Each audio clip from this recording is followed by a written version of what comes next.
Guys, akhirnya merchandise podcast Behind the Story resmi launching. Tim You Channel udah nyiapin berbulan-bulan, cari bahan yang bagus, desain yang modern. So, kalau kalian mau punya merch podcast Behind the Story, go get yours as soon as possible. Nomor WhatsApp-nya ada di bawah ini.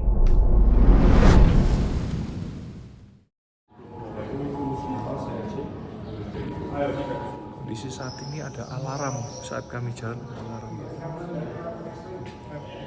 Ada peraturan ekstrim yang dikirim di HP setiap peziarah.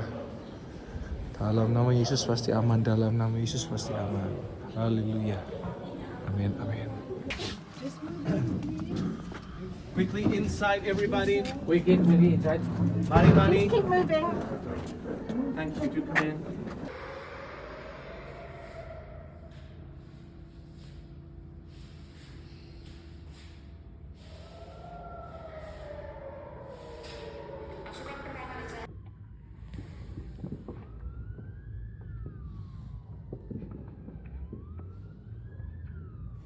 Waktu tanggal 28 Februari, saya ingat betul, hari Sabtu, kami masuk itu ke Via Dolorosa, Old City Yerusalem, jadi kota lama Yerusalem. Waktu kami masuk ke sana, saya ingat betul jam 8 pagi waktu di sana ya, waktu sekitar gitu ya.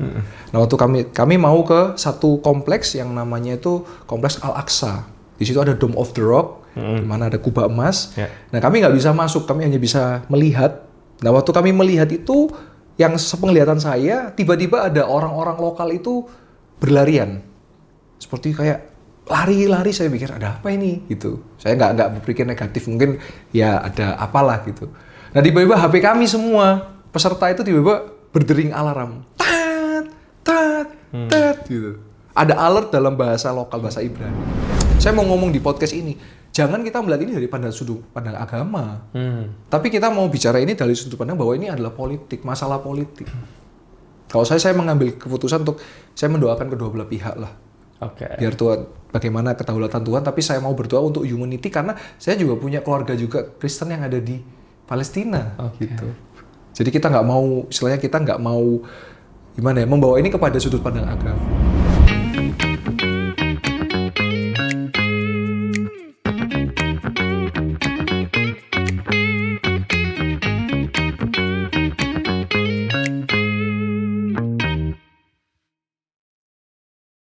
Hai teman-teman, welcome back di Behind the Story sama gue Brian Samuel. Kalau kalian ingat, 28 Februari 2026 Yerusalem, sirene tuh berbunyi, orang-orang pada lari-lari. Dan di sana tuh ada rombongan wisata waktu lagi Via Dolorosa. Dan ada ada rudal, mereka toto ada di tengah-tengah perang, dan ada seorang pastor yang harus menjaga 23 nyawa tuh di situ tuh. Dan bunker tuh satu-satunya harapan di saat itu. Kita dengar ceritanya. Please welcome Pastor Yoel. Thank you so much. Thank you, Kak Brian. Thank you udah datang, udah make time. Anyway, Pastor Yoel ini dari Malang. Yes. Dia dari Malang ke Tangerang, abis selesai podcast dia ke Malang lagi. Thank you so much buat waktunya. Puji Tuhan, sama-sama terima kasih Kak Brian. Oke, pertama-tama boleh perkenalkan diri dulu ke teman-teman yang nonton. Pastor Yoel tuh siapa, di gereja mana, kesibukannya apa aja, udah berkeluarga atau belum? Silakan. Baik. Ya, shalom setiap pendengar, puji Tuhan saya bisa berjumpa dengan Anda melalui media ini. Perkenalkan, nama saya Yoel Sianto. Saat ini saya melayani sebagai wakil gembala di Gereja Betani Yustaya Malang. Dan saya sudah menikah, istri cukup satu, anak baru satu, ya. Jadi jangan dibalik ya. Istri cukup satu, anak baru satu, ya. Jadi itu singkat saja perkenalan saya, Kak Brian. Oke. Ya, puji Tuhan. Kalau misalnya kita langsung balik ke Via Dolorosa saat itu ya. Iya. Boleh diceritain dikit gak kronologinya sampai ke tanggal 28 itu, sebelumnya ada rangkaian apa? Baik. Jadi kami berangkat setiap Februari dan bulan November, Kak Brian. Itu sudah perjalanan saya yang ke-15 kali. Ya, puji Tuhan. Jadi sudah sering kayak setrika, ya, maju mundur. Oke. Nah, Saya berangkat bersama dengan rombongan. Jadi saya bersama dengan ayah saya. Jadi total kami ada 23 orang. Saya bersama dengan ayah saya, Pendeta Dr. Samuel Sianto. Beliau gembala jemaat di Gereja Bethany Soe Malang. Dan saya bersama dengan satu tour leader yang mana itu adalah owner dari tour tersebut. Namanya GMT Tour, namanya Pak Simon Aditan. Nah, saya mesti notice beliau atau saya mention beliau karena beliau juga berjasa dan bagi saya menjadi pahlawan pada masa-masa itu.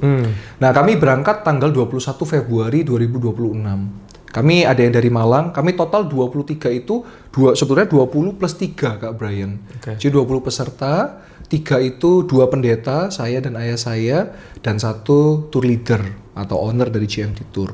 Nah, Pak Simon ya, kami semua ada dari Malang, ada dari Surabaya, ada di Jakarta, dan dari mana saja. Ya, jadi kami berkumpul di Jakarta waktu itu, di Terminal 3. Lalu kami berangkat, kami selalu memulai dari Mesir.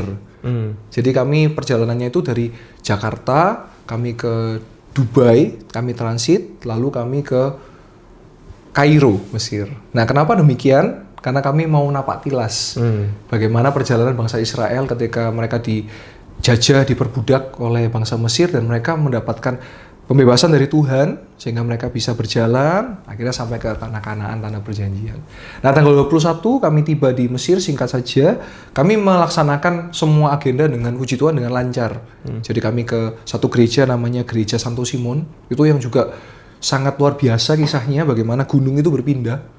Seperti kisah Alkitab, iman sebesar biji sawi mampu memindahkan gunung. Nah, kami pindah. Dikenalnya kalau di Indonesia itu namanya gereja sampah. Karena di situ tuh tempat bagaimana ada di situ pengolahan sampah, pekerjaannya di situ memulung, mengambil. Tapi sebetulnya itu bukan gereja sampah, tapi karena di tempat ada di situ jadi disebut gereja sampah. Sebenarnya kita lebih senang sebutnya gereja Santo Simon. Jadi gereja yang gunung itu berpindah betul. Karena tahun 1500 tuh ada kejadian yang dimana mereka dipaksa keluar dari situ, harus membuktikan bahwa ayat itu benar. Kalau ayat itu benar, maka mereka tidak perlu pindah. Dan betul, gunung itu berpindah sekitar 3 km. Nah, kami berangkat ke situ, lalu puji Tuhan, kalau saya boleh sharing, saya juga sempat mendoakan beberapa jemaat di situ yang orang asli. Ada yang mengalami kesembuhan, ada yang mengalami kelepasan di sana. Nah, lalu kami melalui perjalanan, kami ke piramida, kami juga ke museum, melihat mumi-mumi, ya, kami melihat ada mumi-mumi, dan juga kami ke Sungai Nil. Nah, itu perjalanan kami di Mesir. Nah, kami melaksanakan perjalanan itu selama 21, 22, 23, 24, sampai 26. Jadi kurang lebih kami sekitar 5 hari, 6 hari. Nah, akhirnya kami sampai ke satu kota namanya Eilat. Taba. Nah, Taba ini adalah berdekatan dengan perbatasan dengan Israel. Nah, sebelum ke sana kami juga sempat ke Gunung Sinai. Nah, waktu kami sampai ke Taba, kami masuk ke Eilat tanggal 26. Semuanya baik-baik saja, jadi nggak ada bermasalah. Kami lihat berita internasional juga nggak ada masalah. Nah, lalu akhirnya kami dari Eilat kami cepat-cepat ke Yerusalem. Nah, karena pada saat itu kami perlu ke Yerusalem karena ada musim di situ, ada sebuah musim sehingga kita mesti cepat-cepat ke Yerusalem supaya kami bisa masuk dan berkeliling ke Bethlehem juga, ke Yerusalem juga, seperti itu. Nah, 26, 27 kami menjalani semua dengan baik. Nah, ini tiba saatnya nih sekarang kita pada intinya.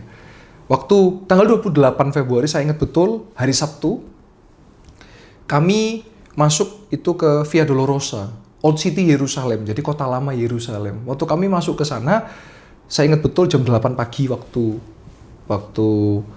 di sana ya, waktu sekitar gitu ya. Nah, waktu kami mau ke satu kompleks yang namanya itu Kompleks Al-Aqsa. Di situ ada Dome of the Rock, di mana ada kubah emas. Nah, kami nggak bisa masuk, kami hanya bisa melihat. Nah, waktu kami melihat itu, yang sepenglihatan saya, tiba-tiba ada orang-orang lokal itu berlarian. Seperti kayak lari-lari, saya pikir ada apa ini gitu. Saya nggak berpikir negatif, mungkin ya ada apalah gitu. Nah, tiba-tiba HP kami semua peserta itu tiba-tiba berdering alarm, tat gitu. Ada alert dalam bahasa lokal, bahasa Ibrani. Kami nggak tahu. Terus tiba-tiba kami dengan tour guide kami namanya Pak Syadi. Nah, waktu kami ke Pak Syadi itu, kami disuruh bergeser dulu, pindah posisi. Nah, waktu kami pindah posisi, Pak Simon yang dimana tour leader kami atau owner daripada GMT Tour itu ngobrol kayak menepi terus ngobrol, ada apa? Karena Pak Syadi habis telepon agensi.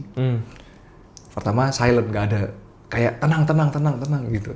Nah tiba-tiba Pak Simon datang kepada saya dan kepada ayah saya menyampaikan sesuatu yang tidak boleh disampaikan dulu kepada seluruh peserta tur. Nah disampaikan begini, Israel menyerang rudal ke Iran. Itu jam 8 pagi, saya ingat betul. Jadi Israel menyerang dulu ke Iran. Nah akhirnya singkat cerita, ketika itu kita tetap melanjutkan perjalanan kita semuanya ke Holy Sepulchre. Nah, apakah Holy Sepulchre? Holy Sepulchre itu adalah tempat di mana Tuhan Yesus disalibkan, Tuhan Yesus dikuburkan, dan Tuhan Yesus bangkit versi saudara kita Katolik. Nah, sampai di sana orang-orang pada bertanya, ada apa? Saya nggak bisa cerita karena kan sudah disampaikan tidak boleh cerita. Tapi ada satu peserta yang sangat pengen tahu sekali, Kak Brian. Jadi dia datang kepada saya, dia bilang, Pastor Yuel kasih tahu lah, spill dikit gitu, spill the tea. Jadi kalian bertiga udah tahu tuh. Kita udah tahu dulu. Oke, terus. Tapi kita cuma coba untuk tenang. Karena apa yang saya rasakan pada situ gaduh-gaduh ya. Jadi campur-campur. Karena kita belum pernah mengalami yang seperti ini. Kalau yang rudal lokal itu sering. Tiba-tiba kami pernah waktu itu kami ke Yeriko, ada namanya kota Yeriko. Ternyata ada tembak-tembakan. Itu kayak biasa gitu. Tapi kali ini sesuatu yang berbeda. Karena ini internasional. Jadi bukan dalam lokal. Ya. Jadi kami waktu itu sempat ya sambil bawa doa, sambil jalan, sambil mengikuti aja arahan dari Pak Syadi yang bertanggung jawab di situ karena dia tour guide lokal. Nah akhirnya ketika kami sampai di Holy Sepulchre, tadi saya lanjut ke orang yang tanya kepada saya, itu tanya begini, Pastor Yuel kasih tahulah saya aja kasih tahu. Lalu saya kasih tahu kepada beliau, sudah ada serangan ini dari Israel serang Iran. Di situ saya tahu bahwa matanya berkaca-kaca. Dia takut gak bisa pulang gitu.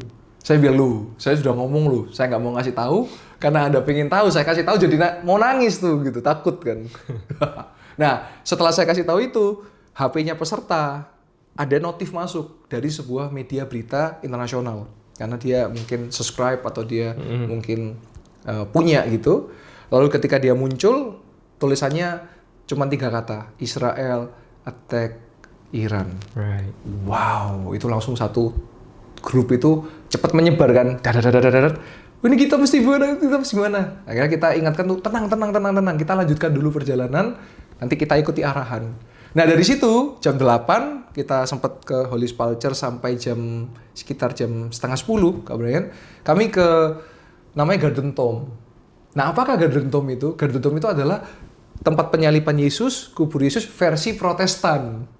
Ini fact yang Nah, kita juga jarang tahu nih. iya. Jadi ada 2 versi, ada yang Katolik, ada yang Protestan, masing-masing punya argumentasi. Oke. Nah itu, jadi kalau bagi kita sih itu nggak menjadi problem, karena yang terpenting Tuhan Yesus benar-benar disalib, That's right. beliau benar-benar dikuburkan, beliau benar-benar mati, dan beliau benar-benar bangkit untuk kita semua. Jadi itu bagi saya nggak masalah ya, versi-versi apapun. Nah itu. Lalu sampailah kami di versi Garden Tomb. Nah di situ saya membantu untuk translate karena volunteer yang melayani kami yang memberi penjelasan itu seingat saya dari Scotland.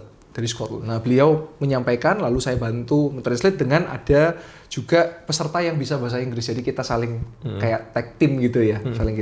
Saling bantu untuk menerjemahkan. Semua berjalan lancar, Kak Brian, sampai jam 10 nih. Ketika kami menuju ke kuburan. Nah, kuburan Yesus itu kalau kita baca di Alkitab kan punyanya seorang yang kaya. Namanya Yusuf Arimatea. Nah, ketika kami ke situ, orang-orang pada foto kan. Nah, saya syuting ayah saya. Nah, ketika saya syuting ayah saya, tiba-tiba alarm kembali berbunyi, sirine berbunyi, tuit. Nah, disinilah ternyata apa yang terjadi, Kak Brian. Kita semua harus cepat-cepat lari menuju bunker. Nah, saya ini baru tahu ternyata di sana di tempat-tempat wisata itu ada disediakan bunker untuk perlindungan kita peserta atau wisatawan. Oke. Jadi dari ministry tour daripada Israel itu udah tahu bahwa karena ini memang negara darurat perang ya, sehingga mereka menyiapkan tempat-tempat aman bagi kami wisatawan atau napak tilas ya, pilgrimage ya, kita yang berjalan untuk kita melaksanakan untuk mengingat kembali perjalanan Yesus. Nah, 10.15 kami masuk ke dalam bunker itu.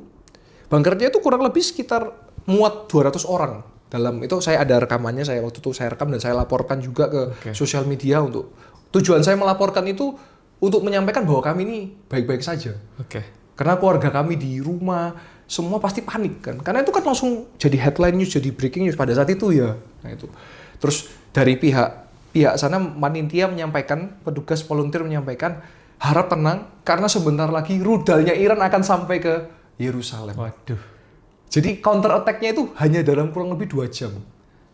Rudal Oke. itu. Tapi waktu di launch dari Israel, Iya. itu kalian di posisi yang bisa lihat rudalnya. Waktu itu kami nggak bisa lihat karena kami ada di dalam satu bangunan yang ketutup gitu, Kak Brian. Oke. Jadi kami bukan di outdoor, semi outdoor.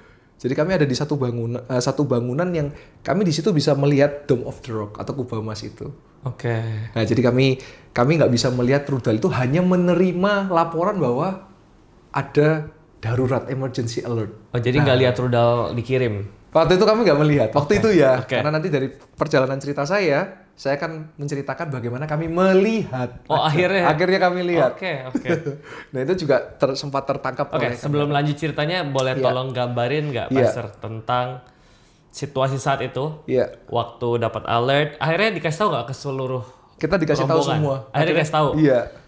Itu kondisinya seperti apa, Pak? Kan mencekam ya? Iya. Mereka panik atau mereka bisa tetap tenang atau gimana? Kondisinya seperti apa? Iya. Jadi pada saat itu waktu di Garden Tomb, karena kami ada di situ ada sekitar 3 kelompok. 2 kelompok dari Indonesia, 1 dari Spanyol. Ya, karena saya dengar mereka bicara bahasa Latin. Pada saat itu semua pada bingung, yang ibu-ibu pada nangis. Oke. Ada juga yang, waduh gimana? Ada kalau saya ya kita ketawa-ketawa sih, supaya kalau kita ikut nangis gimana? Benar. Jadi pada panik semua, jadi Benar. gitu. Akhirnya ya kita bagaimanapun kita coba bercanda, kita coba bergurau, menenangkan gitu. Karena tugas kami sebagai pendeta juga, kami mesti tenang, keep calm gitu. Akhirnya kita pilih untuk kita nyembah Tuhan bersama, doa bersama. That moment, what was in your mind? Saya cuma mikir gimana kita pulang ya, gitu aja.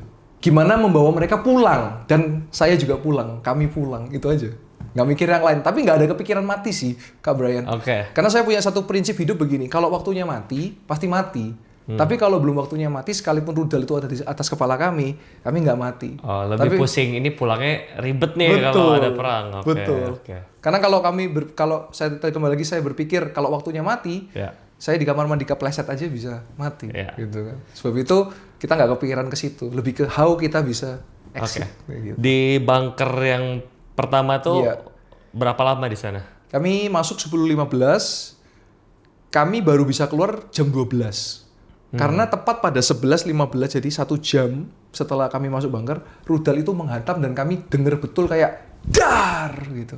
Sampai sempat Goyang. goyang, lindu ya, atau gempa itu. Berapa dapat infonya nggak berapa jauh dari posisi kalian? Saya nggak dapet sih itu. Cuman kami rasakan itu meledak di atas kami. Karena kita perlu ketahui Israel itu punya Iron Dome. Oh, jadi meledaknya di atas. Iya, jadi sehingga ketika mau sampai target, dia terhantam dengan Iron Dome. Iron Dome itu seperti semacam mekanisme, rudal-rudal kecil yang defensive, ya. menghantam itu sehingga dia meledaknya di atas itu menjadi kayak kembang api lah seperti itu. Oke. Kami nggak sempat melihat karena di dalam ruangan kami ditutup sekali dan itu bahkan sudah disiapkan satu pintu yang saya baru tahu ada lagi untuk yang ke bawah. Ini ground level, ini yang underground level, yang bawah, lower ground lagi. Oh, ada di tempat wisata ya? Jadi supaya kalau ada apa-apa kita bisa turun, tapi puji Tuhannya nggak sampai harus turun gitu. Oke, Iya. terus abis Iya. dari bunker itu Iya. disuruh keluar ke lanjut wisata atau? Kami harus exit Jerusalem. Ah, Jadi kami harus segera keluar kota, ke kota yang lain yang lebih aman. tapi harusnya ada itinerary lain. Harusnya ada. Jadi di cancel semua. Iya, jadi kita skip semua. Oke, jadi pergi kemana tuh? Kita pergi ke kota namanya kota Nazaret. Oh, ke Nazareth. Nah, Nazaret ini salah satu kota yang aman, yang kemungkinan tidak menjadi target serangan. Karena ada banyak hal, tapi saya nggak bisa cerita. Tapi intinya kota ini aman. Nah, sehingga kami waktu itu sedikit cerita. Jadi kami kan ada peserta yang, mohon maaf, jalannya agak sulit. Jadi kami pakai kursi roda. Jadi kami itu benar-benar sampai cepet sekali. Kita dorong cepet sampai gotong royong cepet-cepet supaya masuk bis kan. Sampai saya bercanda, ini bisa-bisa saya dorong lama-lama, kalian lama, saya lari aja, gitu. Sembuh akhirnya. Lah, akhirnya cepet-cepet kita masukkan ke bis, terus kita ke Nazaret. Nah, cerita ini yang menarik, waktu kami perjalanan ke Nazaret, yaitu kami lihat seperti di film action, Kak Brian. Rudal itu kayak... Oh iya? Iya. Dari bis? Yes. Dari tempat itu apa? Tabah? Nah, bukan. Apa? Yerusalem. Yerusalem? Iya. Ke Nazareth berapa Ke jauh? Nazaret itu sekitar 2 jam. 2 jam perjalanan. Itu justru kami melihat. Itu lihat terus. Iya. Wow. Jadi seperti kayak film action yang menjadi nyata. Tapi di videoin kan? Saya ada videonya. Jadi ini saya rekam. tayangannya. Jadi kayak mohon maaf norak ya. Karena kan kita nggak pernah lihat. Jadi kayak gitu ya. Itu campur aduk deh. Kita nggak mikir bingung, cuman kayak Lebih takut apa excited kayak wah. kayak excited kayak gitu kayak weh gitu tepuk tangan gitu. Wih gitu. Oke. Terus akhirnya kami sampai di Nazaret, Kak Brian. Oke. Nah, waktu kami sampai di Nazaret, kondisinya kalau saya boleh cerita, kotanya sepi itu. Semua udah pada masuk rumah. Semua udah pada masuk karena ternyata saya bertahu masing-masing rumah ada bunkernya, Kak Brian. Di Nazaret? Iya, di negara ini ada bunker. Ada kayak tempat mereka punya mekanisme. Iya. Masing-masing rumah ada. Iya, dan itu memang kuat sekali terhadap hantaman. Wow. Iya. Karena memang ini negara yang darurat, rawan perang.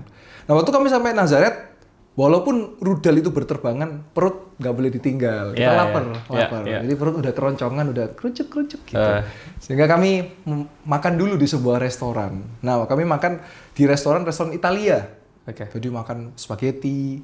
Jadi lapar nih. Ya. Terus itu di tempat itu, jadi saya nggak tahu ini kebetulan apa enggak, Kak Brian.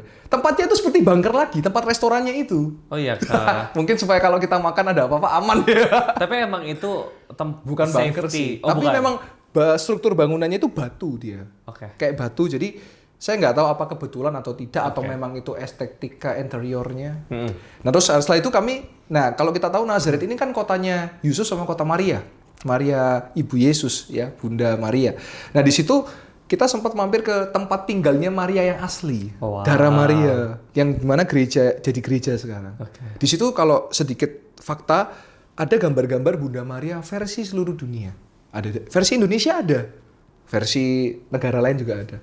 Nah waktu kami mau foto, kan itu kan ditutup kan karena kan perang. Tapi kami foto dulu kan. Waktu mau foto, lagi-lagi rudal itu ada tiut gitu berterbangan. Wow, sampai ke situ ya? Iya, jadi polisinya sampai run, go to the bus. Itu sampai kita sampai lari semua. Ya? Iya, itu sekitar jam 2, jam 3 sore. Terus dari situ kami cepat-cepat ke hotel. Baru check-in, masukkan barang, tiba-tiba alarmnya bunyi lagi. Kami masuk ke bunkernya hotel di paling bawah lantai di -3. Padahal udah jauh ya, dari Yerusalem udah ke Nazaret ya. Iya, ternyata masih, jadi mungkin dia kayak lewat ya, permisi lewat gitu loh. Karena kan kalau kita lihat peta, target utamanya itu adalah Tel Aviv. Tel Aviv, kota administrasi. Yang kedua juga ternyata Yerusalem juga ditarget. Jadi waktu terbang itu, karena kalau kita lihat peta itu memang melewati Nazaret. Karena Nazaret itu ada di sini. Tel Aviv ada di sebelah sini kayak gitu. Kalau kita lihat petanya ya seperti itu. Di daerah tepi laut itu seperti itu. Gambarin dong kondisi bunker di Israel tuh kayak gimana sih? Kayak di film-film nggak sih? Iya. Nah sayangnya saya kalau di film-film nggak pernah lihat bunker di film-film. Gitu. Maaf, saya lihatnya film saya itu Walking Dead nggak nonton Walking saya Dead. nontonnya The Passion of the Christ, The Chosen itu sih. Kalau Walking Dead nggak pernah tahu. Oke, ini ada fotonya. Ini ada fotonya ya? Ada, saya ada videonya. Oke, nah kita lihat nih fotonya ya. Gitu. Jadi di bawah itu ternyata memang khusus mekanisme untuk perlindungan, untuk pertahanan supaya nggak terhantam. Kalau di film-film tuh di bunker dari kayak baja, kayak film dinosaurus, bukan dinosaurus, apa ya? Yang Godzilla tuh juga ada bunker. Jadi di dalamnya ada makanan banyak. Enggak ya, enggak gitu ya? Waktu itu sih ada toilet gitu sih. Jadi kayak sebetulnya itu tempat yang aman sekaligus ya, mungkin itu akhirnya disebut menjadi bunker gitu. Karena itu memang khusus didesain untuk sekaligus untuk pertahanan seperti itu. Jadi lantai 3 ke bawah ya, Kak Brian. Jadi dari ground level dia -3 di paling bawah. Itu yang Jadi di hotel di Nazaret ke bunker lagi. Betul. Itu udah jam berapa? Waktu itu jam 4 sampai kami sekitar jam 5, jam 6. Terus kami naik ke atas ke kamar, kan sudah aman tuh. Sama petugas hotel, you can go to your room gitu. Wih, keren juga ya. Nah, itu. Travel di Israel. Jadi mereka sudah siapin darurat kayak begitu. Terus kami akhirnya naik ke lantai. Saya tinggal waktu itu di lantai 4, Kak Brian. Nah, di lantai 4 tiba-tiba alarm bunyi lagi tuh. Terus bunyi lagi, apa yang terjadi? Kami diarahkan namanya shelter. Kalau bunker itu di bawah. Kalau shelter itu ada di sama-sama lantai itu. Jadi misalnya lantai 4 dia ada shelter lantai 4. Shelter itu juga tempat pelindungan. Nanti saya ada videonya juga tuh waktu kami di shelter itu. Seperti itu. Dan di video itu bahkan masih kedengaran seperti jet tempurnya itu terbang, rudal itu terbang. Kayak kami bisa merasakan, kan bisa denger itu. Kami masuk situ. Bedanya apa shelter sama Kalau bunker? shelter di atas, kalau bunker di bawah. Dari struktur bangunan dan lain-lain? Kalau bagi saya lebih kuat yang bunker. Karena kalau shelter tuh begini, Kak Brian, misalnya hotelnya tuh rubuh, dia ikut rubuh. Oke. Tapi kalau bunker dia ada di pondasi, jadi dia lebih safe. Oke, jadi sekarang ke shelter. Iya. Terus di situ ngapain? Ya, Berapa kita lama? nunggu sekitar 1 jam. Dari jam 6 sampai jam 7 kita tunggu di situ, kayak begitu. Selesai dari situ? Ke kamar lagi, Oke. istirahat tidur. Sebenarnya kita nggak mau tidur, kita mau memastikan semua peserta aman. Kan kita terus Iya. check up semua kan, karena ada yang tinggal di lantai sekian. Iya. Karena bagi kami tanggung jawab kami adalah para peserta ini kan keluarga yang di Indonesia gitu. Iya. Sehingga saya pastikan mereka kondisi baik. Tapi karena sudah terlalu capek kami ngantuk, kami ketiduran. Nah, ini yang seru lagi jam 2 pagi. Jam 2 pagi tiba-tiba alarm sirine berbunyi lagi. Tiut itu. Nah, disitulah nanti saya share lagi videonya ditayangkan rudal yang dari Iran ke Israel, dari Israel ke Iran. Jadi ada rudal itu saya lihat itu dari kamar saya. Dari hotel? Dari Kelihatan kamar subuh itu tuh? kelihatan. Itu udah tanggal 29 ya? Iya, tanggal enggak kan Februarinya kan tanggal Tanggal 1 Februari ya? iya 1 Maret Tanggal ya. 1 Maret, lupa. Iya, Februari. jadi tanggal minggunya 1 Maret. Oke. Jadi itu saya lihat betul dari kamar saya tidur, itu saya melihat benar-benar itu seperti ya perang, ya Itu the real pengalaman war. yang tidak terlupakan tuh ya. Iya, itu. Pengalaman yang tidak terlupakan dan pengalaman yang nggak pernah terbayangkan mengalami. Bisa tidur nggak sampai pagi, Pastor?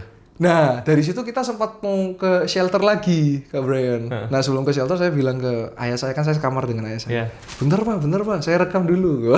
Jadi nggak lupa sharing dulu kan. Kalau Indonesia ada kecelakaan, rekam dulu baru. Kita rekam dulu Menyelamatkan gitu. diri. Iya, baru setelah rekam langsung lari. Waktu rekam diambil angle terbaik, setelah itu baru lari dah gitu. Itu aja masih saya rekam aja masih ada yang kasih komentar. Mestinya kamu buka jendela supaya waduh. Saya bilang ini udah kepikiran gitu. Masa saya, sebentar ya saya kasih lighting gitu.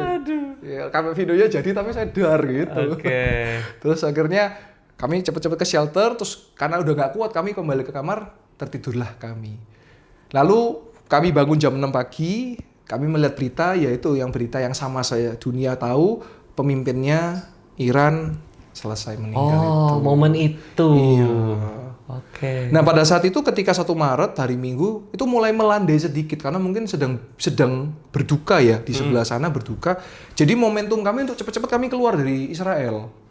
Akhirnya kami ke Yordania karena itu yang terdekat dan yang teraman seperti itu. Kalau dari Israel, Iya. dari pihak Israelnya Iya. ya, bukan pihak turnya, Iya. ada kasih sedikit-sedikit soft campaign ke wisatawan nggak sih tentang posisi politik Israel dan lain-lain, ada nggak? Waktu itu sepertinya ada tapi melalui media TV ya. Tapi kalau Kalau ke wisatawan nggak ada. nggak ada. Kami nggak dikasih tahu sama sekali apapun. Cuma hanya Oke. hati-hati, hanya sembunyi, hanya berjaga-jaga, hanya kayak gitu aja. Jadi kalau seperti soft campaign-nya kami nggak dikasih tahu. Oke, Kayak oke. gitu. Tapi Iya. di tanggal 1-nya Iya. udah selesai, udah nggak ada perang. Nah, dan di tanggal 1 pun ketika kami keluar dari Nazaret. Jadi gini, harusnya kami itu keluar ke Yordania ini dari selatan. Tapi karena areal selatan, kalau di gambaran petanya itu, areal selatan itu juga daerah merah. Jadi kayak sedang panas-panasnya. Karena Yerusalem di selatan, kita kan lagi di utara. Sehingga kita harus keluar, sebetulnya ada 2 border. Di utara dan di selatan. Nah kita harusnya keluar dari yang selatan. Tapi karena selatannya sangat bahaya, kita lewat yang utara kayak gitu. Nah waktu kami keluar, ya sempat lagi ada rudal-rudal itu terbang gitu. Di sana kan langitnya itu nggak jarang awan. Oke. Jadi seperti biru gitu. Terus kita lihat kayak terbang kayak gitu. Dari rombongan ada Iya. yang nanya nggak Iya. pendapat kalian para pastors Iya. seputar peperangan Israel dan Iran? Iya. Waktu itu sih nggak kepikiran ya. Maksudnya kayak Mereka nanya nggak? Mereka sih rata-rata karena masih connect internet. Jadi mereka ngikutin dari media. Mereka hanya kayak connect dengan kita. Kapan kita bisa pulang? Kapan bisa kita keluar? Kayak gitu sih. Lebih ke teknikalnya. Oke. Iya. Nggak ada yang nanya tentang posisi teologis secara kacamata teologis Oh, iya. perang Israel dan Iran, nggak ada yang Betul tuh nanya. nggak sempet ada sih. Nggak sempat ada ya. Jadi kita kayak lebih survival mode ya. Oke. Bagaimana kita semua bisa pulang. Jadi kita nggak sempat ada diskusi teologis di situ tuh. Oke. Hanya waktu itu ada kita adakan pertemuan emergency meeting. Kita tanya, kita mau tetap di sini atau kita mau keluar? Karena posisinya harusnya kita keluar tuh tanggal 2 Maret. Oke. Nah, rata-rata waktu itu ada sekitar hampir 90% mau keluar. Hanya 2 orang yang kita di sini aja nggak apa-apa gitu. Oke. Terus kita jawab, ya udah kita tinggal ya.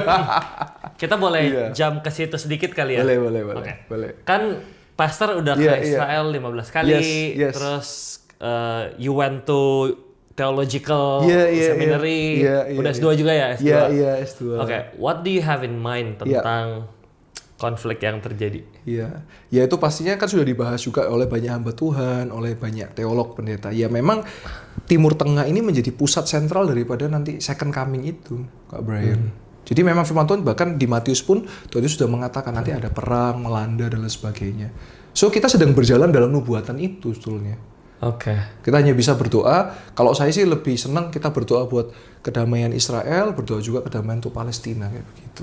Oh, posisinya Ya, lebih maksudnya ke... kita peace ya, humanity lah gitu. Oke. Walaupun di samping itu nubuatan ini pasti nggak bisa kita lewatkan, tetap akan ke situ. Bagaimana perang di Timur Tengah ini sudah jadi nubuatan. Oke. Bahkan saya melihat sebuah pengamat Timur Tengah yang menurut saya bagus. Saya nggak bisa menyebut nama beliau, tapi saya mendengarkan karena saya juga cocokkan dengan teologis.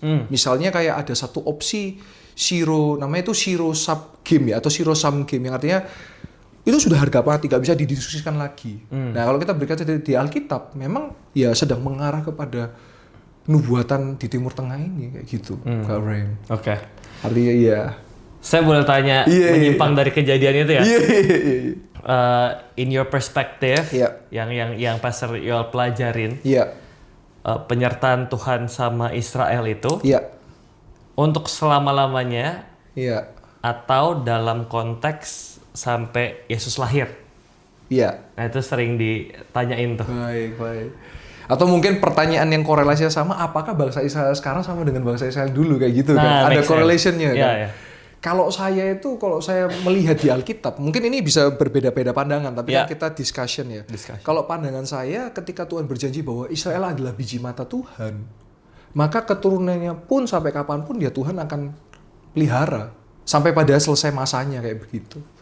Karena saya melihat betul bagaimana bangsa ini dilindungi Tuhan. Masa sekarang dan masa lampau loh.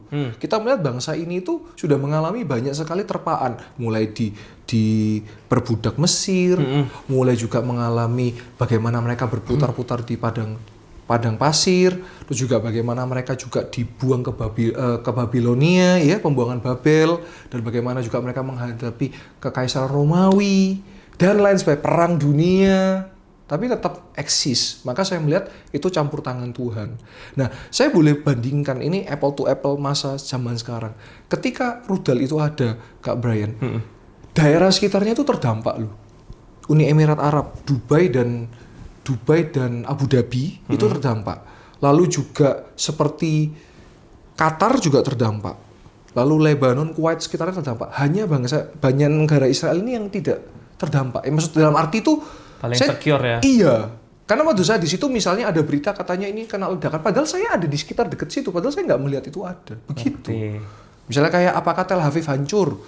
Padahal saya melihat di situ di Nazaret misalnya. Saya lihat tidak ada satu bangunan yang terdampak dengan rudal seperti itu. Perspektif saya. Iya. Bagaimana memaknai waktu Yesus tuh bilang Iya. kalau gospel ini Iya. Berlaku bukan cuma untuk orang Yahudi, Iya. tapi buat semua orang Semua Yunani. Jadi Yesus sempat bilang kan, semua Iya. berkat dan janji Allah buat Abraham, Yes. you guys all deserve it Iya, the iya, same way. Jadi apa yang tetap bikin Israel tuh tetap special Iya. over other nation. Iya. Jadi kalau saya melihat karena janji Tuhan. Karena kalau kita ingat Israel itu siapa sih? Kita bukan ngomong dulu jangan bangsanya. Israel itu siapa sih? Yakub kan. Iya. Karena Yakub dia diberi nama baru Israel dan melalui 12 keturunannya menjadi bangsa yang besar. Dan jangan lupa siapakah Yakub? Yakub adalah keturunan Abraham. Abraham pernah Tuhan dapat janjikan bahwa keturunanmu itu akan seperti bintang di langit dan seperti pasir di tepi pantai. Artinya saya mau megang satu saja. Kalau Tuhan berjanji pasti dia genapi. Tetapi saya melihat satu hal, bangsa Israel sekarang, orang-orang saya kemarin sempat, misalnya nih netizen nih pada tanya, Ya. nggak diludahin kah di situ misalnya? Saya nggak ada yang ludah ke saya, betul. Misalnya kan nggak seneng Kristen katanya kan. Iya. Tapi saya nggak ada yang ludah. Bahkan saya ada ketemu dengan orang-orang lokal yang saya boleh katakan ultra ortodoks ya, yang mereka tuh sangat, kalau bahasa lama itu ahli Taurat. Iya. Itu bahkan saya bisa ngobrol dengan mereka loh. Discuss dengan mereka, ngobrol kayak dari mana, dari Indonesia. Oke. Terus kita ngobrol sedikit. Walaupun berbeda secara perspektif teologis. Misalnya kita percaya bahwa Yesus Kristus adalah Tuhan Mesias kita yang sudah datang. Mereka tidak mengakui itu. Tapi kita tetap bisa ngobrol seperti itu. Nah, lalu saya melihat mulai banyak juga orang-orang yang namanya Mesianik. Mesianik itu orang-orang Yahudi yang mulai percaya Yesus sebagai Tuhan dan Juru Selamat. Jadi saya melihat penggenapan itu pun juga sedang berjalan loh di sana. Banyak orang Yahudi Kristen juga mulai banyak seperti itu. Iya. Berarti perspektifnya mirip-mirip satu gerbong sama Bu Monik nih. Wah. Kalau saya lihat Bu Monik kita pernah undang. Bu Monik siapa ya? Bu Monik Rijikers. Oh iya. Kita undang dia 2 kali. Baik. Saya tanya pertanyaan yang sama. Baik, Apakah janji Tuhan bakal bela Israel spesial itu selama-lamanya atau dalam konteks sampai Yesus lahir? Iya. Kurang lebih mirip-mirip lah Kurang ya. lebih sama-sama dengan pandangan itu ya. Artinya bahwa memang janji itu Tuhan sudah berjanji maka dia genapi itu. Oke. Ya. Di Indonesia kan, bahkan gak cuma Indonesia, di Amerika Ya. dan di banyak tempat lainnya banyak orang yang kontra dengan Israel dan Iya. Amerika. Iya. Kalau dari kacamata Pastor Yoel, Iya. pandangan apa yang seringkali disalahpahami Iya. sama orang, kan you've been there 15 times. Iya. Dan apa yang orang paling sering salah paham tentang Israel, movementnya, keputusan politiknya dan lain-lain.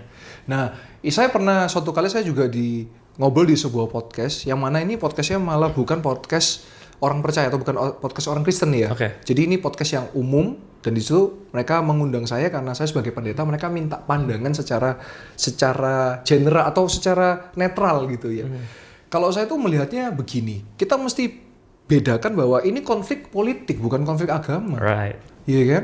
Kenapa? Kalau kita boleh buka di data ya, di Israel sendiri mayoritas bukan orang Kristen loh.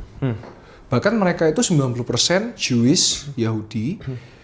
10%-nya yang others itu ada saudara-saudara kita yang Islam, ada juga yang Kristen seperti kita dan Katolik. Ya, artinya Kristen Katolik, Kristen Protestan, dan Kristen Ortodoks. Ya. Jadi di sana orang Kristen tuh malah minoritas. Nah, sedangkan di Palestina, contoh misalnya di kota Bethlehem, itu malah 45%, hampir 50% tuh orang Kristen loh. 50%-nya saudara kita orang Islam. Artinya, saya mau ngomong di podcast ini, jangan kita melihat ini dari sudut pandang agama. Tapi kita mau bicara ini dari sudut pandang bahwa ini adalah politik, masalah politik. Kalau saya mengambil keputusan untuk saya mendoakan kedua belah pihak lah. Oke. Biar Tuhan, bagaimana kedaulatan Tuhan, tapi saya mau berdoa untuk humanity karena saya juga punya keluarga juga Kristen yang ada di Palestina. Gitu. Jadi kita nggak mau, istilahnya kita nggak mau gimana ya, membawa ini kepada sudut pandang agama. Oke. Cuman karena kadang-kadang kan campur-campur ya. Benar. Karena memang bangsa Israel dalam Alkitab orang Kristen kan sangat banyak dibahas gitu loh. Tapi kayaknya kita juga perlu bicara tentang humanity juga di masa-masa kini seperti Right. itu. Gimana Pastor Yoel bisa melihat Tuhan bekerja di tengah-tengah kondisi ini? Apalagi kemarin sempat 28 Februari melihat sendiri.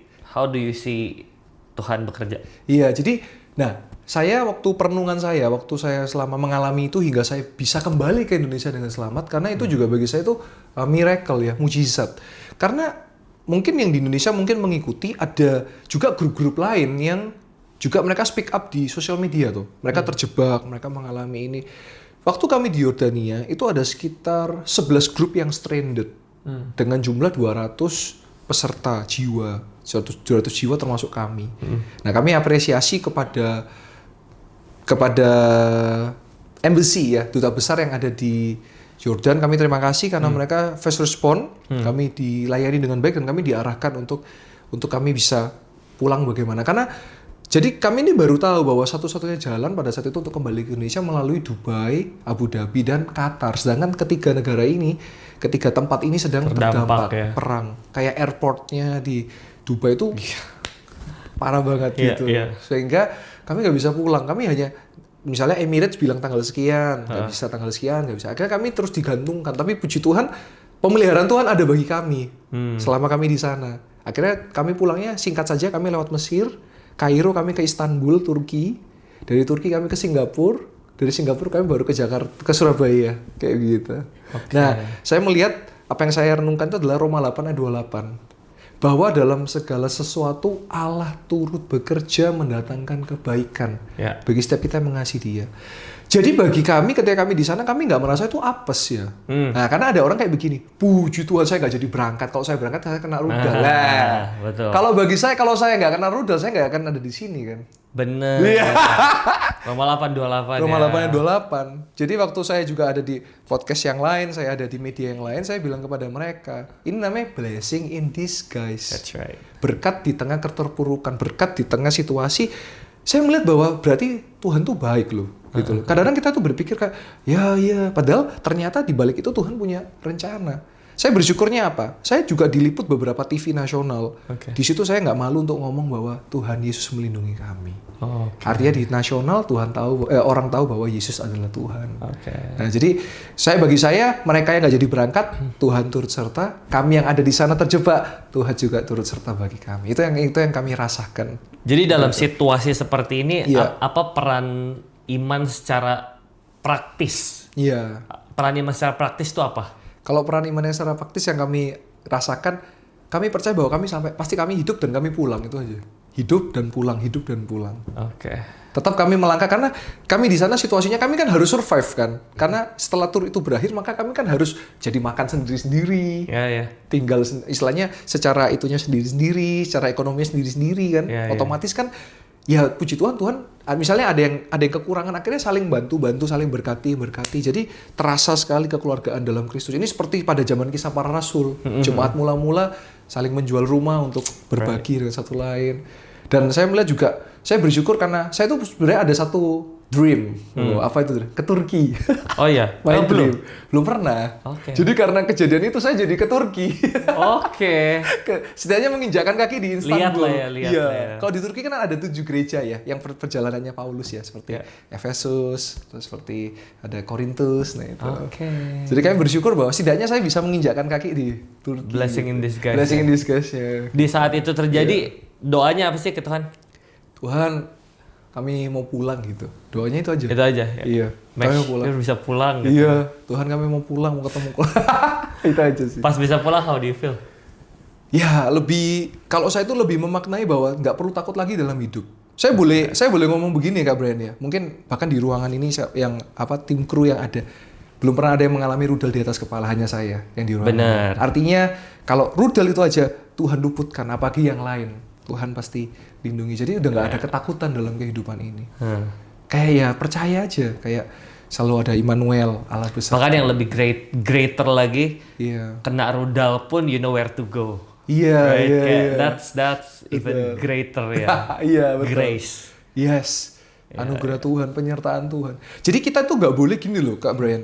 Kita nggak boleh merasa bahwa kalau gua beruntung berarti lu apes, nggak bisa gitu loh. Sebab dalam segala perkara Tuhan turut bekerja. Jadi saya melihat ketika orang lain mengalami sesuatu yang mungkin bagi mata kita itu buruk, kita jangan gibahin loh. Lihat tuh, kasihan tuh apes, enggak. Sabar. Tuhan sedang bekerja dalam hidup dia kayak gitu. Ya, Jadi memandang sesuatu tuh setelah saya pulang itu, duh makasih Tuhan. Gitu. Jadi saya percaya perlindungan Tuhan. Terus apalagi Kak Brian? Mengucap syukur. Saya di sana, mohon maaf ya, banyak yang kayak mengeluh. Tapi grup kami enggak ya. Ya. Tapi ada yang mengeluh. Tapi grup kami itu kami bawa untuk, mari kita mengucap syukur. Kalau sampai hari ini kita masih hidup, kita masih ada, kita jangan mengeluh kayak gitu. Jadi kayak terima kasih ke Tuhan. Jadi landasannya apa di tengah ketidakpastian bisa tetap bersyukur tuh Iya. apa? Apa yang dikasih tahu ke rombongan? Ya kita tetap bisa hidup, bisa makan, bisa tidur. Oke. Walaupun saya berarti bisa membayangkan ketika Tuhan Yesus tidur di bawah kapal ketika di Danau Galilea yang ada itu kan Tuhan Yesus kan tidur. Karena saya melihat karena Tuhan Yesus kan beliau mengajarkan kita bahwa tenang, ada aku gak usah takut. Ya. Itu yang saya pelajari. Jadi ketika kami kemarin di sana sekalipun ada rudal, kami memilih tetap bisa tidur, bisa makan, gitu. Bercanda gurau. Maksudnya dari Malang ya? Apa iya. Waktu ngomong tenang, le ada aku, le ada itu tuh hits different. Ya, betul. sama cuma tenang ada aku sama tenang le ada aku itu Lek ono aku tenang. itu hits different. Rasanya agak beda. Le ada. Ya kayak misalnya kayak saya kasih bercanda-bercandaan. Ayo coba Kak Brian saya kasih pertanyaan nih. Apa tuh? Lagu rohani apa siapa pemain bola yang disembuhkan oleh Yesus? Ada. Siapa pemain bola yang disembuhkan oleh Yesus? Nah, komen di bawah. Nah, siapa? Nggak tahu. Lukaku. By the way, Iya. saya nggak tahu bola sama. Yang ketawa kru ya. Saya nggak tahu. Nih dia kru tahu. Karena ada lagunya. Apa? Ingat bilurnya yang sembuhkan lukaku. Oke. Nah, jadi puji Tuhan lukaku disembuhkan oleh Tuhan Oh Yesus, jadi ya. bercanda-bercanda aja Iya. di tengah. Ada lagi nih, mau ya? Boleh, ya? boleh. Bagaimana membuktikan bahwa di Batrahnu itu ada babi? Ayo. Interesting. Nah, how to approve? Kan itu banyak binatang tuh. Gimana caranya tahu di Batrahnu itu ada babi? Ya apa? Gak tahu lagi apa. Because there is ham. Ham. Iya. Oh, itu Sam. babi, bukan anak.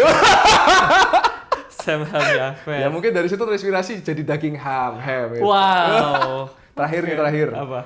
Minuman kesukaan Yesus. Ada. Minuman kesukaan Tuhan Yesus. Kasih 2 pertanyaan terakhir deh. Yang pertanyaan yang pertama yang terakhir, apa minuman kesukaan Yesus? Minuman Kesukaan Tuhan Yesus. Selama dia ada di bumi, beliau ada di bumi ini. Apa minuman kesukaan beliau? Apa air sumur? Bukan. Air sumur. Apa dong, gak tahu. Coffee. Why? Because he brews. Ya ampun. Hebrews. Nah, kalau makanan kesukaannya apa? Ini udah memasuki usia bapak-bapak sih. Iya, jadi agak bapak-bapak jokes ya. You're Jokes turning 30, Iya sih. right? Boleh lah, boleh. Ya. Apalagi? Makanan kesukaan Tuhan Yesus. Ayo. Ikan goreng. Ya, salah satunya. Tapi yang paling beliau suka. Ayo. Itu ikan goreng oke lah. Tapi ada yang paling beliau suka. Ham. Makanya diselamatkan ya. Ham. Ada. Apa? Garang asem. Kenapa? Karena Yesus orang kudus.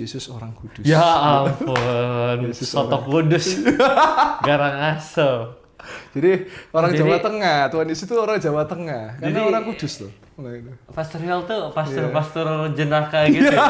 Kalau khotbah lucu. Ya ada lucunya. Tapi kalau saya ngambil pengajian, ya campur-campur lah. Ya, biar orang nggak boring juga. Iya.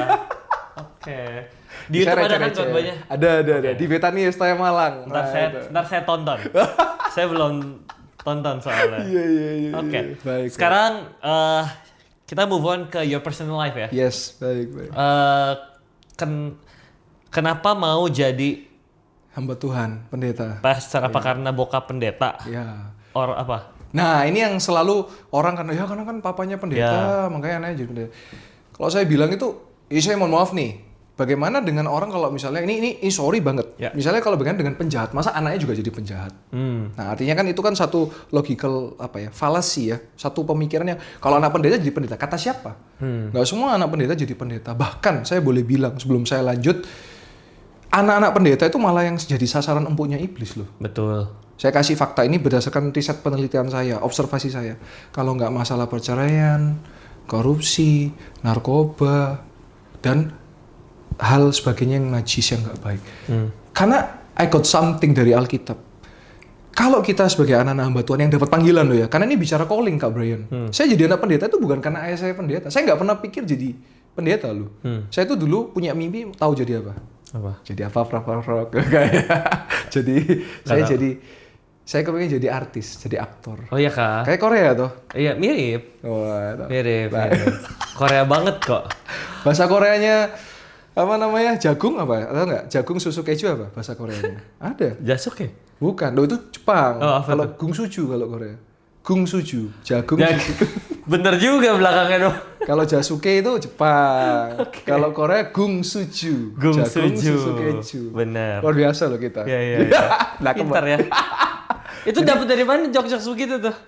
Dari bisikan Roh Kudus. Wah, ini dipotong nih, boleh nih, bisikan Roh Kudus langsung. Lucu.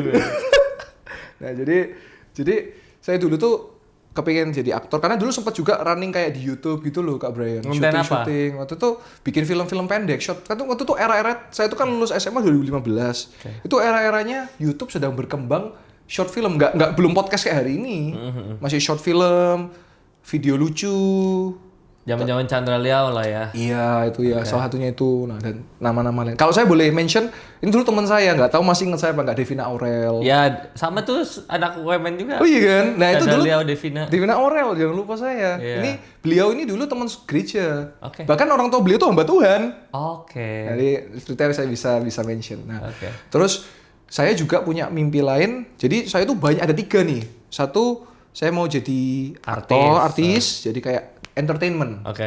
Kedua, saya mau jadi guru BK. Oke. Jadi guru bimbingan konseling psikologis.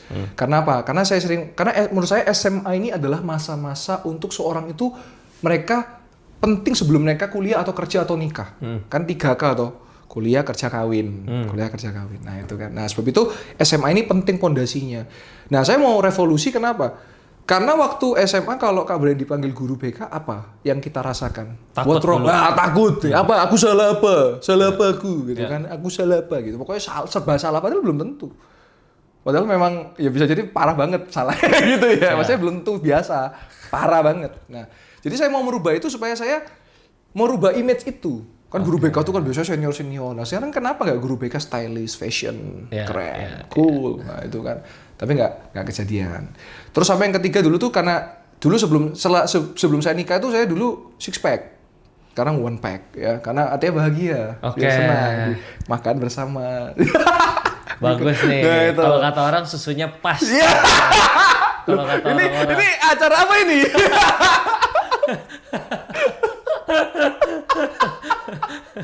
Nah,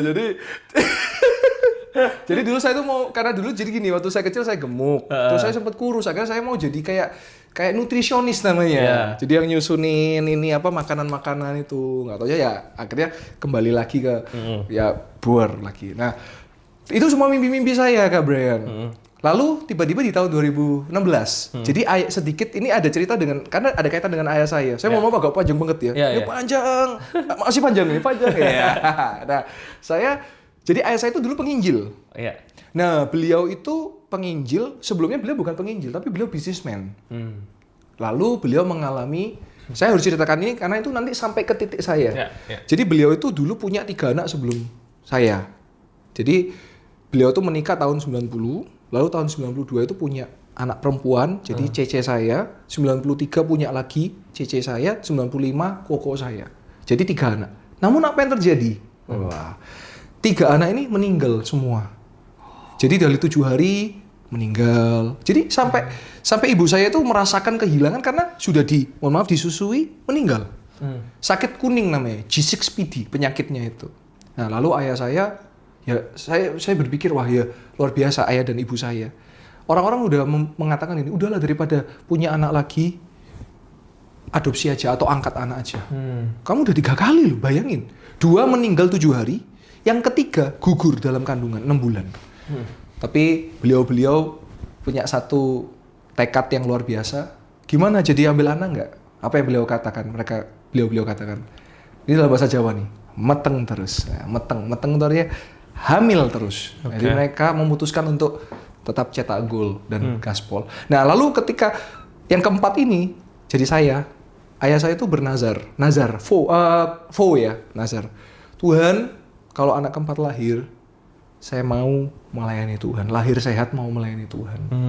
Nah, waktu saya lahir, saya tuh sempat mau dibelah jadi 2 sama dokter anak. Karena mau dicek supaya aman terus dijahit lagi. Gak tau pokoknya mau dibelah gitu, kata orang tua saya. Jadi mau dibelah terus mau disambung lagi. Nah, saya lahir sehat. Terus adik saya lahir tahun 96. Jadi saya kelahiran tahun 96. Lalu adik saya 97, perempuan. Nah, tahun 2000 lahir adik saya yang ketiga. Mungkin Anda tahu adik saya paling kecil ini, juara MasterChef Season 11. Belinda Christina itu adik kandung saya. Yang 2023 juara itu adik kandung saya. Nah, jadi Tuhan kembalikan dari yang laki-laki, perempuan laki-laki, Tuhan kembalikan laki perempuan. Nah dari situ beliau jadi penginjil sambil berbisnis waktu itu. Jadi waktu itu beliau penginjil dan masih menjalankan beberapa bisnis. Baru di 2007 beliau memutuskan full time dalam berkhotbah. Nah barulah ini tarik agak cepat. 2015 beliau mendapat mandat menjadi gembala. Nah waktu itu beliau tanya kepada kami keluarga bagaimana apakah boleh jadi gembala, karena jadi gembala itu tidak mudah. Apalagi tengah hari ini banyak sekali kritik dan sebagainya. Tapi bagi kami selama kami melayani Tuhan dalam kebenaran kan kita nggak perlu bingung, nggak perlu kayak bingung gitu loh. Nah akhirnya 2015 di situ saya mulai mengalami satu kegundahan hati. Karena waktu itu saya itu di Surabaya, saya sudah kerja. Jadi saya itu gak ada background di pelayanan, Kak Brian. Saya itu gak kepikiran, bahkan kalau bisa jangan jadi hamba Tuhan, berat. Berat, seperti akuarium. Dilihat, kehidupan kami dilihat. Makan daging-daging katanya kedagingan. Makan sayur-sayur, ya inilah domba yang benar. Nah, gitu. Serba salah ya. Sini salah, situ salah. Salah kabeh kalau bahasa Jawa, salah kabeh. Salah terus. Nah, tapi di situ kegundahan hati, kok kayaknya saya waktu itu sudah bekerja di Surabaya dengan pekerjaan-pekerjaan yang saya kerjakan. Tapi kok di hati saya itu kok ada calling. Ini nggak bisa dijelaskan secara alami, tapi saya tuh tahu Tuhan panggil saya bukan karena saya anak pendeta atau anak penginjil, tapi Tuhan mau panggil saya. Nah, terus saya sharing sama saya punya mentor. Beliau berkata, Yoel, kamu jangan lupa, kamu itu anak mujizat. Nah, pikiran saya teringat kembali kepada waktu itu berarti 19 tahun yang lalu, 1996. Di mana ada kisah di Alkitab, Nabi Samuel. Ibu Hana kan mandul. Ternyata saya baru tahu orang tua saya itu ya mandul dulu, Kak Brian. Jadi beliau-beliau tuh mengalami 2 mujizat. Jadi awalnya mereka, dua-duanya mandul ya. Jadi dari sisi pria mandul, dari sisi wanitanya mandul. Dan mengandunglah mujizat yang pertama, mengandunglah cici saya. Nah lalu pada 96 lahirlah saya. Saya membaca di Alkitab, saya lihat Nabi Samuel tuh gini, Ibu Hana kan minta anak laki-laki. Tuhan berikanlah aku anak laki-laki dan aku akan memberikan dia sejak kecil untuk engkau, dipersembahkan. Saya berpikir jangan-jangan saya ini seperti Nabi Samuel yang Tuhan panggil. Dari situ saya nggak mau lari dari panggilan. Saya nggak mau seperti Yunus. Disuruh ke Niniwe lari ke Tarsus, harus lewat ikan besar dulu 3 hari 3 malam. Lalu di situ, Kak Brian, di saat saya dalam dunia sekuler saya juga lagi naik. Jadi saya jadi pendeta tuh bukan lagi nganggur, Kak Brian. So bukan karena saya nggak bisa bersaing di marketplace, tapi karena panggilan ini begitu kuat. Padahal pada satu sisi itu, jadi dari proyek yang saya kerjakan tuh sampai ada satu calling yang dimana itu ceritanya itu kayak agensi gitu loh, Kak Brian. Kalau saya ikut itu, nanti saya bisa syuting di sinetron kayak gitu. Misalnya ayahku ternyata adalah siapaku, itu ibuku ternyata guys gitu gitu ya. Terus langsung saya sujud, saya doa malam itu, Yesaya 6 ayat 8. Ini aku, utuslah aku. Saya dulu nggak pintar ngomong kayak gini, Kak Brian. Saya itu dulu pelayanannya tahu apa? Multimedia. Kak Brian masih ingat nggak? Ini mungkin waktu Kak Brian waktu masih kecil, sekecil ini mungkin ya. OHP, pernah tahu OHP? Tahu. Wah, pakai spidol. Itu tergantung tulisannya tuh. Kalau tulisannya elek ya nyanyinya. Bisa tipu kan kita itu kan untung ada LCD. Ada Videotron kalau sekarang atau LED. Coba kalau nggak ada, kita nyanyi kan kayak ikan kayak awa. Karena liriknya telat bingung gitu kan. Jadi kan kita kayak karaoke kan kalau di ke gereja tuh ya. Nah, saya pelayanan multimedia. Saya bukan orang yang cakap bicara. Tapi waktu saya sujud kepada Tuhan, saya bilang gini, Tuhan, saya mau jadi hamba Tuhan. Terserah Anda mau pakai apa Tuhan. Mau multimedia boleh. Perlengkapan angkat-angkat boleh. Mau apapun boleh. Termasuk, saya ngomong yang terakhir. Penjadi pengkhotbah, penyambung lidahmu, aku mau. Itu langsung kalau dalam doktrin saya, pengajaran saya tiba-tiba bahasa roh. Saya tiba-tiba dipenuhi Roh Kudus, saya bahasa roh, dan disitulah, itu waktu umur saya 18 tahun.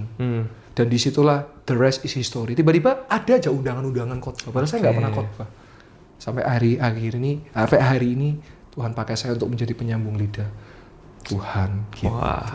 Gitu Kak Brian. Thank you sudah menjawab panggilan. Amin. Karena di gereja pastor juga kan banyak yang dilayanin ya. Ada tadi sempat ngobrol, ada 3.000-an 3.000 jiwa hari itu Tuhan percaya. jiwa yang lagi diurus. Ya tetap semangat. Thank you. Kak Thank you Brian. banget udah Iya. mampir ke Behind the Story. Siap. Paling terakhir kita Iya. udah mau 1 jam dikit lagi. Wah, kok nggak terasa ya? Iya, nggak Boleh terasa. nambah lagi nggak? Boleh. Next episode. Iya. Iya. Oke. Iya. Terakhir deh. Iya. Boleh kasih tahu ke teman-teman yang nonton. Iya. Kenapa kan you're a pastor? Iya. Kenapa pilih Yesus tuh pilihan terbaik? Iya. Silahkan. Baik. Saya terima kasih juga kepada You Channel Behind the Story ya, Kak Brian. Sama sedikit boleh kami juga dukung doakan, kami juga sedang membangun gereja. Tadi saya share 10 lantai. Ya. Nah, saya ingat juga nambah 1 lantai, 11 lantai. Karena untuk covernya, dome-nya itu jadi nambah 1 lantai. Wow. Kami juga ada 10 kali ibadah, sementara jadi 11 kali ibadah. Kalau saudara datang ke Malang, boleh ke BTS Malang. Nah, menjawab pertanyaan singkat pada jelas. Kenapa kok pilihan Yesus menjadi pilihan yang terbaik ya? Saya kalau menjawab ini tuh hati saya tuh kayak gimana ya? Karena ya Yesus kekasih jiwa. Saya mau bilang kepada Anda yang menyaksikan, kalau Anda lahir di keluarga Kristen atau di tengah perjalanan tiba-tiba Anda berjumpa dengan Yesus, puji Tuhan, berarti sejak dalam buah kandungan kita telah dipilih, telah dipanggil olehnya untuk mengikutnya. Nah, sebab itu kenapa Yesus pilihan yang tepat? Ya karena Yesus dari surga datang ke dunia. Biasanya orang cari Tuhan, tapi ini Tuhan yang cari orang. Dan dia tahu jalannya ke surga. Tadi saya naik pesawat ke sini, saya nggak kenal pilotnya, tapi saya percaya saya sampai Jakarta, sampai Cengkareng dengan selamat. Maka saya percaya, menyaksikan percayalah. Dengarkan kalimat ini dengan sangat perhatikan kalimat ini. Hanya Yesus yang menjamin saudara beroleh surga.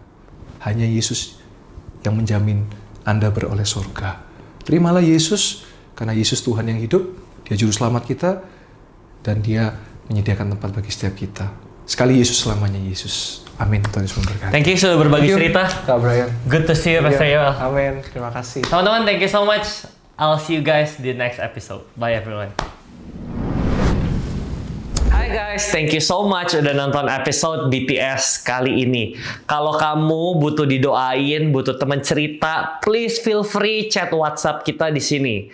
Kalau kamu diberkati lewat episode ini, jangan lupa untuk share, komen, like, subscribe konten-konten kita. Thank you so much guys.